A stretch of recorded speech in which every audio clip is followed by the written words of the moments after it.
Can you tell us what you feel Bella's arc is in New Moon? You find Bella in a very comfortable position in life. She's pretty sure that she's decided how she's going to spend the rest of her life. She's with Edward. She's with this like constant thing, this ideal. In New Moon, that is ripped from her. And so she has to contend with not only the fact that she's just been dead wrong about something that she was so sure of, which is the hardest thing about a breakup, in my opinion. And she subsequently wakes up again. This seemingly like ideological codependent relationship that just rocked her and like killed her. Basically, there's like this period in the movie that's months long where she's basically a dead person.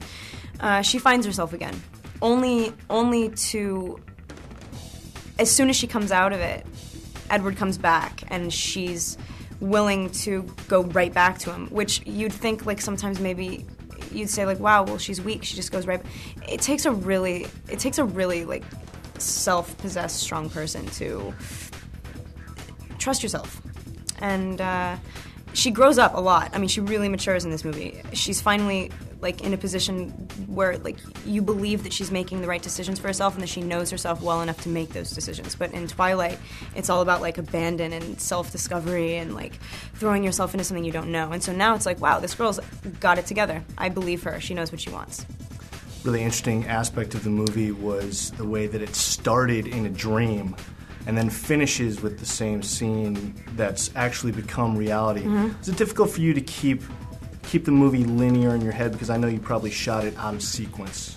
Yeah, that's something as an actor that's like always a challenge that you have to, in this case, it was hard for me to go back and forth from being in the depths of like what I could only imagine death would feel like. And then in a day after lunch have to go full circle and be like alive and awake and happy and chipper with Jacob. That's hard, definitely, but that's our job. You know, you never shoot a movie in sequence, so like it is your job to have the whole thing in mind and be able to act impulsively and be organic, like, you know, just be in the moment. Were there any scenes that you were kind of afraid to shoot in this movie? Because there was a lot of physicalness in the movie. Yeah, I mean, the emotional aspects of this character are like absolutely in the physicality as well. I mean, she's like, she permeates. Because it's not a story that's set in a reality that we can relate to, I was always thinking that I wasn't ever being sad enough, that I wasn't ever being, you know what I mean? Because it was like, I don't know what it feels like to be broken up with by a vampire. All I know is what it feels like for me, and I'm human, you know what I mean? So physically also, it was tough because she's always like running around and like falling down in the woods, and it was hard. Like generally, New Moon was, I think, out of the whole series, probably the most, for Bella, definitely the most, really, really beat her up. And how about the motorcycle riding? Was that difficult for you?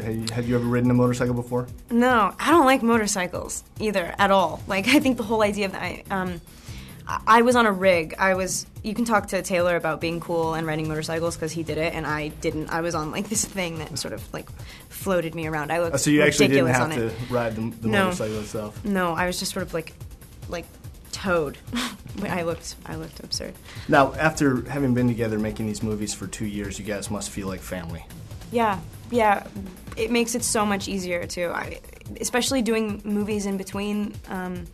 I mean, the second you walk back to set and you see everybody, it's like you know your place, and you know we have very established dynamics that sort of can't be messed with. I mean, just like the book. I mean, and it's so funny how the book sort of informs them as well. It's like I'm so lucky to have my cast. And in those 2 years that you've been making these movies, your fame has just exploded. How has your life changed in having to deal with the constant attention from the media and the paparazzi?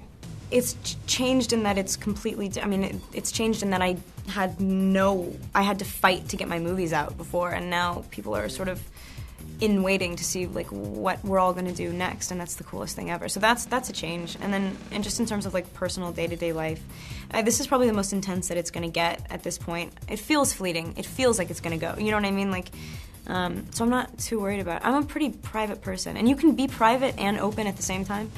I think I'm going to. Yeah, I don't claim to know anything. I'm just trying to it's all good. I'm just like sort of like rolling with it.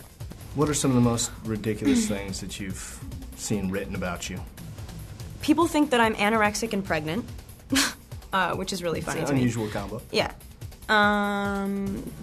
Stuff like that. Stuff like that. I just find kind of funny. The day after like pregnancy rumors, I was like eating a cookie at the craft service truck, and I like looked around, and this guy pulled up and just went, "You feel like you're being shot too, like with a gun." And I was like, "No!" And I threw the cookie on the ground. I was like, "That's why!" And then I was like, "I want that cookie back."